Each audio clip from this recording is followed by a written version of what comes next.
नमस्कार, कृषि दर्शन कार्यक्रम में आपका स्वागत है। किसान भाइयों, जाड़े के मौसम में आप अपने पशुओं की देखभाल कैसे करेंगे, इस विषय में आज हम आपको महत्वपूर्ण जानकारी दिलाएंगे।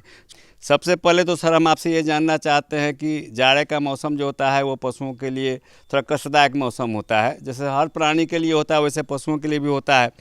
तो आवास व्यवस्था सबसे महत्वपूर्ण है पशुओं के जाड़े के मौसम के लिए। तो आवास व्यवस्था कैसी होनी चाहिए, उस पर हम कुछ जानकारी आपसे चाहेंगे।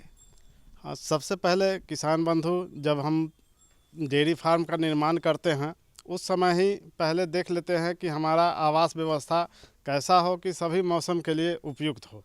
तो इसमें जब निर्माण करते हैं उस समय इस तरह का बनाते हैं कि उसका रुख डायरेक्ट हवा, ठंडी हवा का प्रकोप खटाल पर या उसके जो फार्म है उस पर नहीं आवे, इसीलिए एक पश्चिम और पूरब साइड से उसका पक्की दीवार रखते हैं और उत्तर और दक्षिण से जहाँ से हवा आने का संभावना कम होती है उस साइड खुला रखते हैं।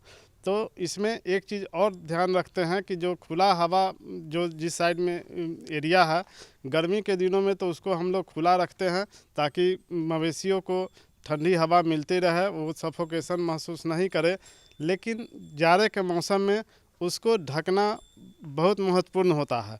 तो वो जो भी हम खुला स्पेस छोड़े हुए हैं उसको अच्छी तरह जो हमारे पास व्यवस्था हो, लोकल लेवल पर जो सस्ता आपके लिए अवेलेबल हो, या तो जूट की बोरा से अथी कर दे या प्लास्टिक के टाट या किसी और दूसरे चीज़ की टाट से जो है सो उसको हम लोग उसको ढक दे, घेर दे, जिससे कि डायरेक्ट हवा का प्रकोप अपने पशुओं को नहीं मिल सके। खास करके जो नीचे की स्थिति होती है ज़मीन की, उसको सूखा रखने की ज़रूरत पड़ती है, तो उसकी सफाई पर उसको सूखा रखने के बारे में कुछ जानकारी दीजिए। हाँ, इस मौसम में जो ज़मीन है जिस पर बैठती है उसको भी साफ़ और सूखा रखना बहुत महत्वपूर्ण होता है, क्योंकि नीचे से भी गर्मी का असर पड़ता है। जब गाय बैठती है या भैंसें बैठती है तो उस समय नीचे से भी सर्दी उन्हें लगती है। तो नीचे हम लोग एक तो सूखा रखने का प्रबंध रखें और दूसरा कोई भी पुआल या अन्य कोई भी उपलब्ध चीज़ें उसका बिछावन के रूप में उसको उपयोग में रखें, या पत्तियों के को भी हम लोग उसमें उपयोग में लाते हैं, जिससे कि उसको नीचे से ठंडक महसूस नहीं हो। और इसको हमेशा बदलते रहें, या तो दिन में उसको सुखा दिया करें या फिर कुछ दिनों के बाद उसको बदल दिया करें, जिससे कि उसमें नमी नहीं हो और पशुओं को जो है सो गीलापन महसूस नहीं हो। गीलापन से बचने से एक और दूसरी फ़ायदा है कि जो सर्दी होता है उससे तो है ही, और हमेशा गीलापन रहने के बाद जो है जो थनैला का भी प्रकोप काफ़ी हो जाता है कि मॉइस्चर नीचे रहता है और हमेशा बैठने के बाद थन जो है सो अथी से टच करने के बाद उसमें थनैला या अन्य तरह का प्रकोप भी थोड़ा ज़्यादा संभावना बनती है। नस्लों की चर्चा भी हम लोग कुछ कर लें। खास करके जो पश्चिमी देशों की जो नस्लें हैं, विदेशी नस्लें हैं या संकर नस्लें हैं, उनमें ठंडक बर्दाश्त करने की क्षमता कम होती है, जबकि हमारे देसी गायों में ठंडक बर्दाश्त करने की क्षमता अधिक होती है। लेकिन दुर्भाग्यवश हमारे किसान जो है देसी गाय की तरफ से तो उनका उतना ध्यान है नहीं।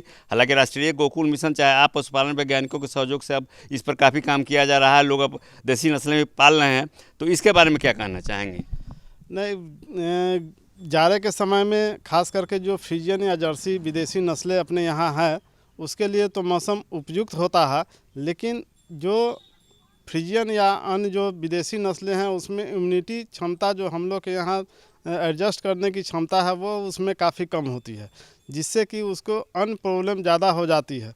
और हमारी जो देसी नस्ल है, गिर हो, साहिवाल हो, हरियाणा हो या अन्य भी जो रेड सिंधी हो, ये सब जो नस्लें हैं इसमें वातावरण से और बीमारी से लड़ने की क्षमता अधिक होती है और यह हम लोग के वातावरण के लिए ज़्यादा अच्छा है।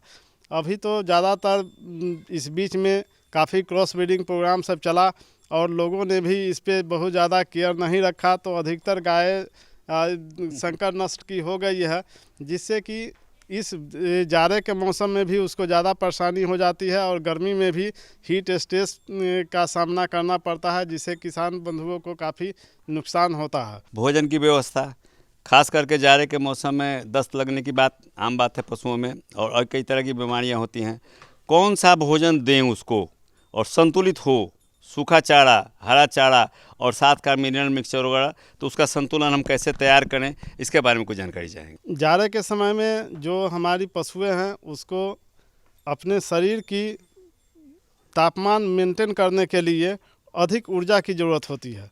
तो इस समय जो खाना है उसकी जो मात्रा है उसमें आवश्यक रूप से ज़्यादा बढ़ाना ज़रूरी होता है। उसके जो पहले से हम लोग जो खाना दे रहे हैं उसके अपेक्षा उसके शरीर के संतुलन के लिए 1 केजी कंसंट्रेट जो दाना हम लोग देते हैं उसकी मात्रा अवश्य ज़्यादा बढ़ा करके देना चाहिए, ताकि जो जाड़े से लड़ने के लिए जो उसको अपने शरीर में गर्मी चाहिए, ऊर्जा चाहिए, उसका संतुलन वो अपने शरीर से बना सके। और इसमें खाने के रूप में इस दरमियान जो है सो मुख्य रूप से हम लोग दाना का उपयोग करते हैं। तो इस समय 2-3 चीज़ों पर ध्यान देना चाहिए कि अतिरिक्त मात्रा में गुड़ या जैगरी जिसको कहते हैं उसका उपयोग करें। इसके बाद जो दाना हम लोग देते हैं उसमें एक मिक्सचर बना ले कि ये अनाज का पोर्शन 40% होना चाहिए।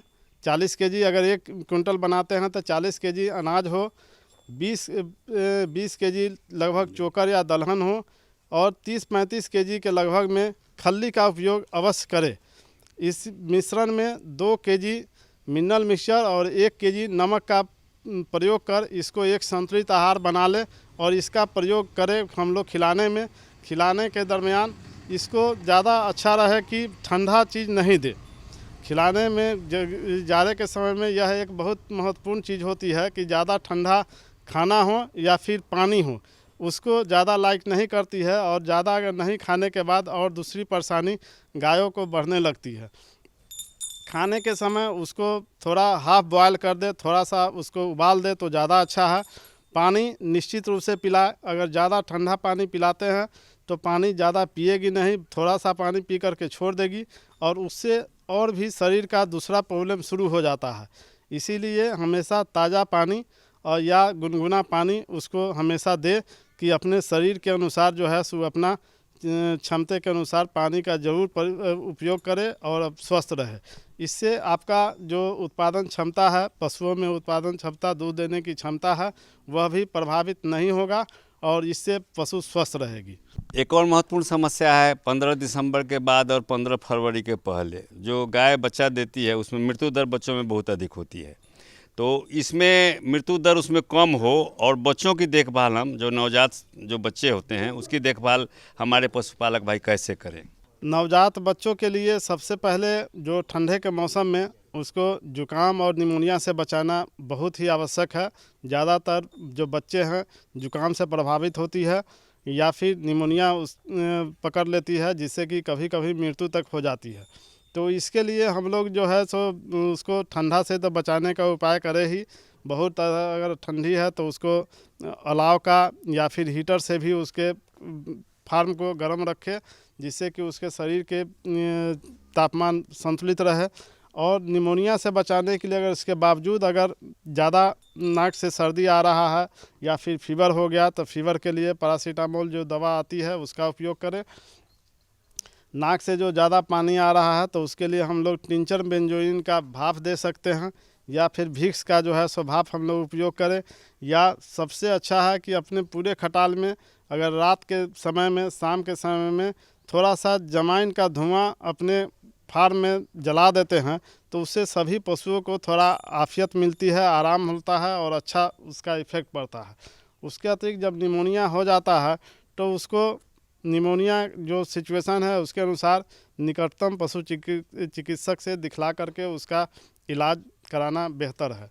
इसके अतिरिक्त जब हम लोग नवजात पशु जो बच्चे रहते हैं उसको पहले वीक के अंदर कीड़े की दवा जो एल्बेंडाजोल या फेल्बेंडाजोल 150 mg टैबलेट हो या फिर उसका पिलाने का है उसको उपयोग कर लेना चाहिए।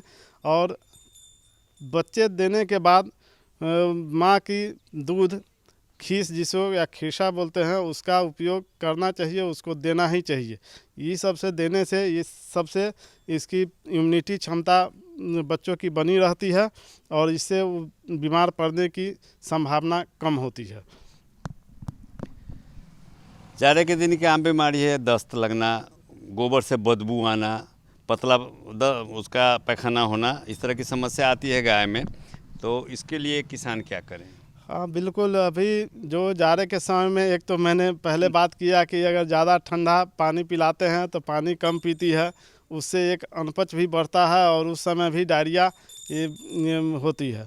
दूसरा एक सबसे बहुत ही मुख्य कारण है कि हम लोग इस समय हरा चारा खास करके बरसीम और जई काफ़ी उपलब्ध रहता है किसानों को, और वह किसान जो है सो बरसीम का उपयोग अगर ज़्यादा करते हैं तो बरसीम से एक अफरा की संभावना बनती है, उसके पाचन में गैस ज़्यादा बनती है और तब जो है सो एक अफरा की संभावना बनती है और पतला गोबर या पेट खराब दस्त जो है सो होता है। तो इससे हम लोग बरसीम की मात्रा को संतुलित रखें और उसको भी भूसे के साथ दे तो ज़्यादा बेहतर है। और उसमें अभी जाड़े के समय में जो ठंडा से बचाने के लिए सोचते हैं तो अगर सूखा भूसा या बरसीम खिलाते हैं वह सबसे बेहतर है, उसके साथ देने से थोड़ा आप ठंडे से बचा सकते हैं और अच्छा है। और इसके अतिरिक्त एक और कारण से जो दस्त या ये होता है, इस सीज़न में बरसात के बाद जो है ठंडा का प्रकोप बढ़ता है।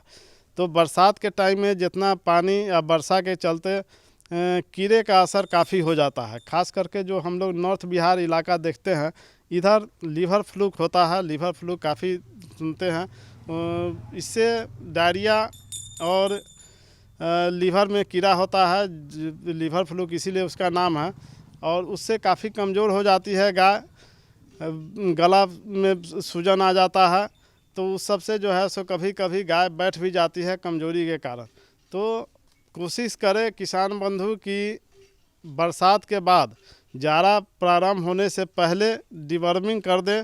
खास करके जो हम लोग के इधर है तो लीवर फ्लूक वाली जो ऑक्सीक्लोरोनाइड ग्रुप की दवाएं आती है, उससे अगर उसका डिवर्मिंग करते हैं तो ज़्यादा अच्छा है। कीड़े की समस्या भी आम समस्या है, डिवर्मिंग जिसको कहते हैं आप लोग, तो कीड़े की दवा देना। अच्छा, कीड़े की दवा देने में एक सावधानी किसान नहीं बरतते हैं, कितनी मात्रा में देनी चाहिए और कब कब देनी चाहिए, उसके बारे में कोई बताइए। हाँ बिल्कुल, कीड़े की दवा तो हमेशा 3 से 4 महीने पे हमेशा रिपीट होना चाहिए, हमेशा बार बार जो है सो 3 से 4 महीने पे पशुओं को देना चाहिए। और जैसा कि मैंने बताया कि हम लोग का जो नॉर्थ बिहार रेंज है, इधर बरसात और बाढ़ का समस्या होता है, और इसमें बाढ़ और बरसात में एक लीवर फ्लूक और एम्फी स्टोम दो जो कीड़ा होता है, इसका प्रकोप काफ़ी अधिक होता है। तो यह जो सामान्य तौर पर हम लोग एल्बेंडाजोल या फेनबेंडाजोल कीड़े की दवा उपयोग करते हैं, उससे लीवर फ्लूक पे कोई असर नहीं होता है।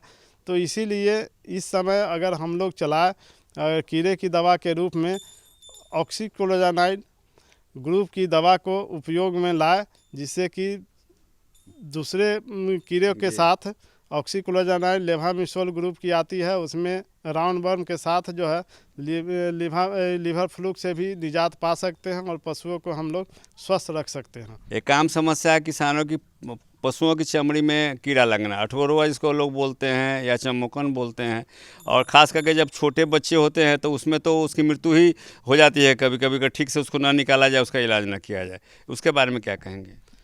हाँ, चमोकन जिसको हम लोग कहते हैं, यह इक्टोपैरासाइट है, टीक है, और यह काफ़ी ख़तरनाक ही है, क्योंकि इतना ज़्यादा यहाँ क्रॉस ब्रीड के साथ यह हम लोग के परिवेश में आ गया कि यह डेयरी इंडस्ट्री के लिए सबसे बड़ा प्रॉब्लम आज के डेट में हो गया है।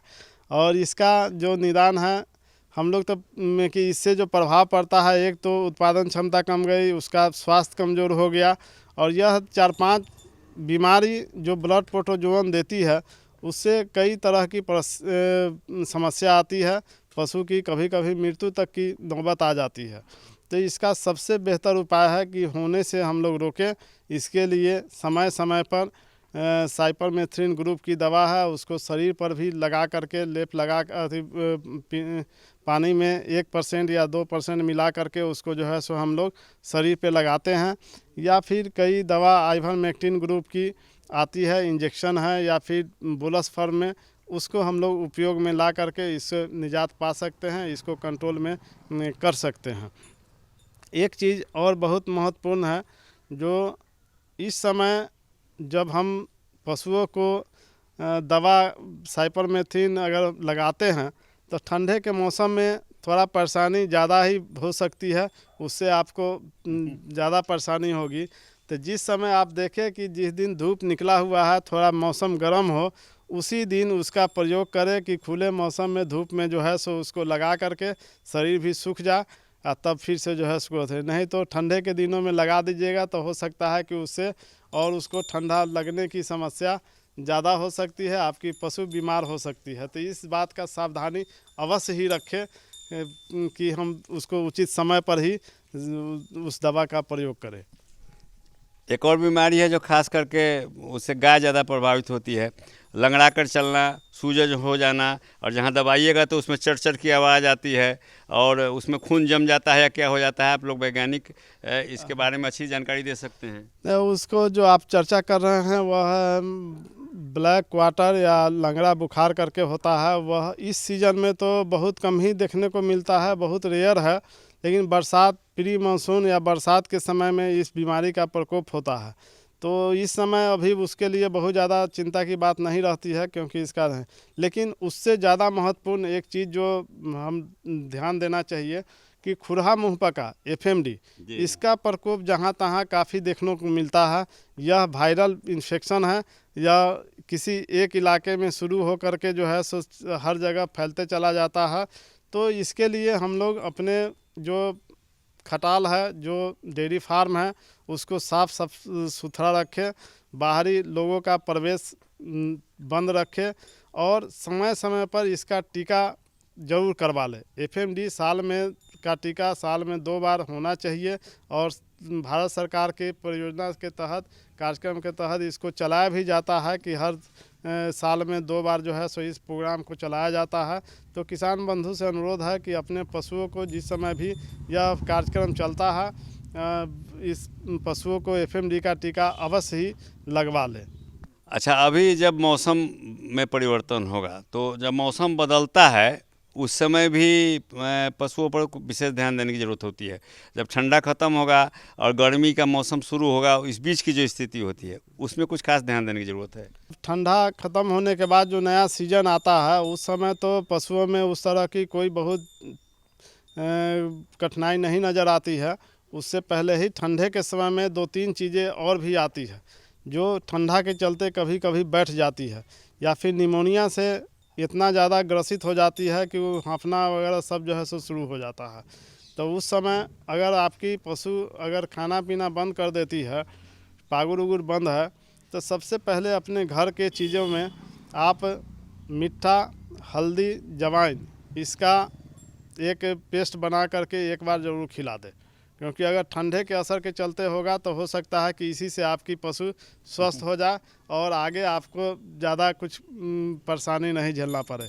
अगर इस सब के बावजूद फीवर आ जाता है, बुखार आ गया या और भी परेशानी आ जाती है, तब आप फीवर चेक करने के बाद उसका जो उपलब्ध पशु चिकित्सक है उनके अनुसार एंटीबायोटिक का प्रयोग करके उसका बाकी का इलाज करेंगे। कभी कभी एक चीज़ और हम लोग को देखने में आता है, खास करके जाड़े के मौसम में, कि ठंडा के चलते कमज़ोर रहती है अगर पहले से गाय या भैंस, वो बैठ जाती है, वो खड़ा नहीं हो पाती है। तो वह एक सबसे बड़ा प्रॉब्लम है किसान भाइयों के लिए कि वह कैल्शियम, मैग्नीशियम, फास्फोरस की कमी के चलते प्रायः ऐसा होता है और उस समय ठंडा के चलते, कमज़ोर होने के चलते जो है सो खड़ा नहीं हो पाती है, उठती नहीं है। यह बहुत ही विकट समस्या किसान बंधुओं के लिए आती है। वो इसका ट्रीटमेंट भी कभी कभी सही ढंग से रिजल्ट नहीं मिल पाता है और किसान बंधुओं को कभी कभी क्षति उठाना पड़ता है। तो हम अब इसीलिए इससे पहले अच्छा हो कि हम लोग जैसे कीड़े की दवा दे करके या उसका उचित खाना पीना का प्रबंध करके उस पशुओं को स्वस्थ रखें, अच्छा रखें और अपने जो फार्म है उसको चारों बगल से ढक करके खुला नहीं रखें। रात में खास करके, दिन में तो अवश्य ही धूप में रखें पशुओं को। रात के समय में उसको बाहर खुले आसमान के नीचे ठंडे हवा में मत छोड़ें। उसको अपने पशुशाला में बंद करके चारों बगल से बंद करके रखे।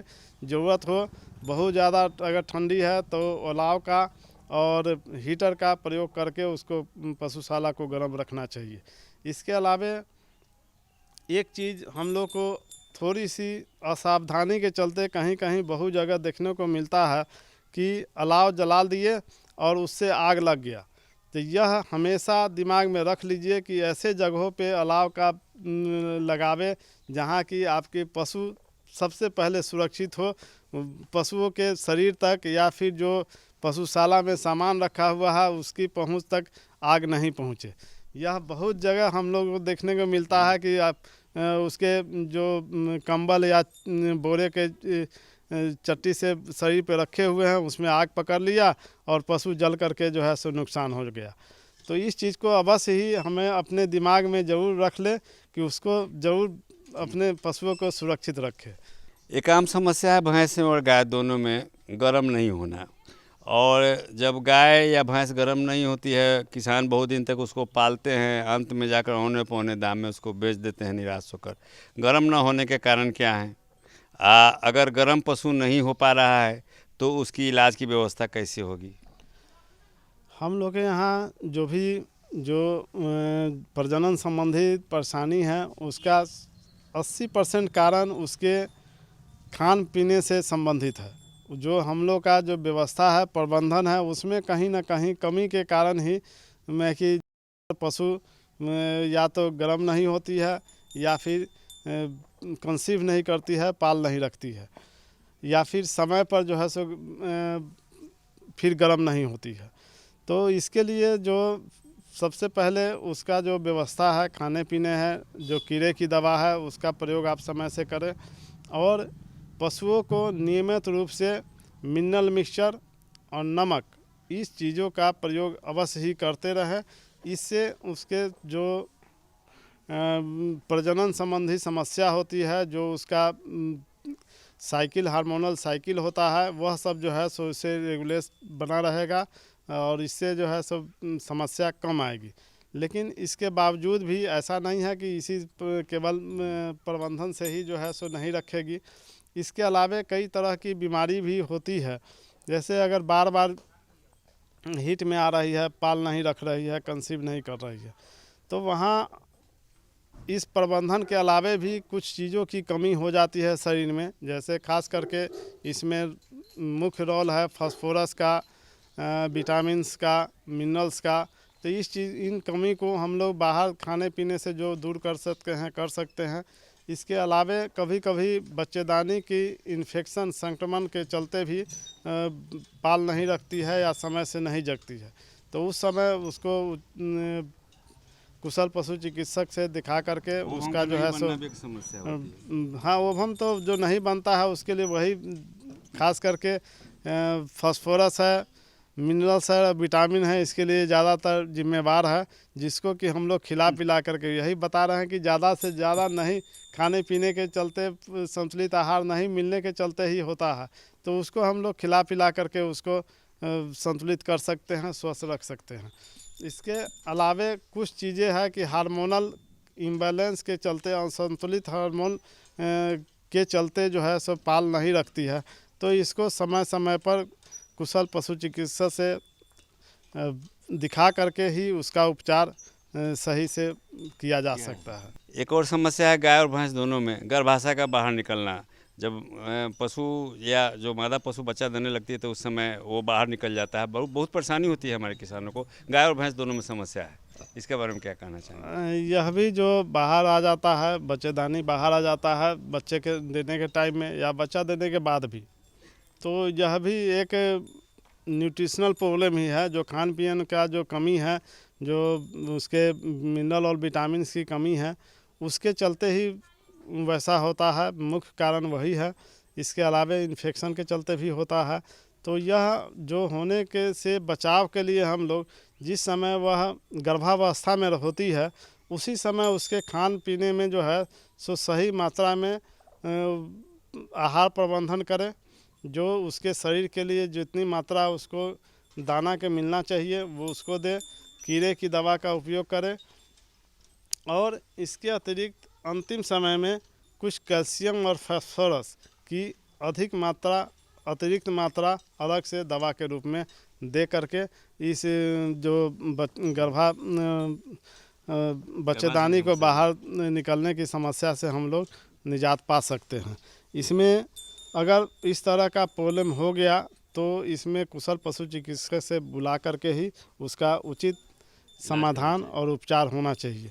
इसमें बहुत ज़्यादा अपने से इंटरफेयर करने के बाद बच्चेदानी में परेशानी या फिर इन्फेक्शन होने के बाद दिक्कत बढ़ जाती है। आपकी उत्पादन क्षमता या उसके गाय की स्वास्थ्य प्रभावित होता है। किसान भाइयों, जाड़े के मौसम में आप अपने दुधारू पशुओं की देखभाल कैसे करेंगे, इस विषय पर एक विद्वान पशुपालन वैज्ञानिक से जानकारी दिलाने का हमने प्रयास किया है। हम आशा करते हैं कि इनके द्वारा जो दी गई महत्वपूर्ण जानकारियां हैं उनके आलोक में आप अपने पशुओं की देखभाल करेंगे। हमारे कृषि दर्शन कार्यक्रम का समय अब समाप्त हो रहा है। मिलते हैं कृषि दर्शन के अगले अंक में कुछ इसी तरह के रोचक और महत्वपूर्ण कार्यक्रम को लेकर। तब तक चाहेंगे अनुमति। नमस्कार।